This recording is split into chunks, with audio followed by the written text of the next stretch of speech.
સંત Francis Xavier તીર્થધામ ગામડી આણંદ દ્વારા આયોજિત લોયોલાના સંત ઇગ્નાસની નવસંધ્યા ભક્તિનો બીજો દિવસ.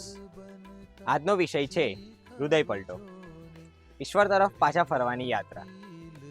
પ્રિય મિત્રો, શું તમે ક્યારેય વિચાર્યું છે કે એક ક્ષણ આખું જીવન બદલી શકે? સંત ઇગ્નાસના જીવનમાં પણ આવી જ એક ક્ષણ આવી. યુવાનીમાં તેઓ શૂરવીર સૈનિક હતા. તેમને પ્રતિષ્ઠા, સન્માન અને દુનિયાની પ્રસિદ્ધિ ખૂબ ગમતી હતી.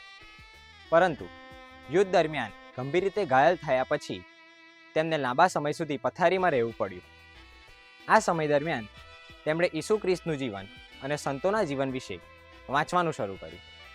ધીમે ધીમે તેમના હૃદયમાં એક નવો પ્રકાશ જાગ્યો. તેમને સમજાયું કે દુનિયાની પ્રસિદ્ધિ ક્ષણિક છે, પરંતુ ઈશ્વર માટે જીવેલું જીવન શાશ્વત છે. મિત્રો, હૃદય પલટો એટલે માત્ર ખરાબ માર્ગ છોડવો નહીં, પરંતુ પોતાના જીવનનું કેન્દ્ર બનાવવું છે. આપણે પણ આપણા જીવનમાં ઘણી વખત ભૂલો કરીએ છીએ. ક્યારેક પ્રાર્થનાથી દૂર થઈ જઈએ છીએ, ક્યારેક ખોટા નિર્ણયો લઈ લઈએ છીએ. પરંતુ સારા સમાચાર એ છે કે ઈશ્વર ક્યારેય આપણાથી દૂર જતા નથી. આજે થોડું વિચારીએ, શું મારા જીવનમાં કોઈ એવી બાબત છે જે મને ઈશ્વરથી દૂર લઈ જાય છે? શું હું દિલથી પસ્તાવો કરીને નવી શરૂઆત કરવા તૈયાર છું? આજે આપણે એક સંકલ્પ કરીએ.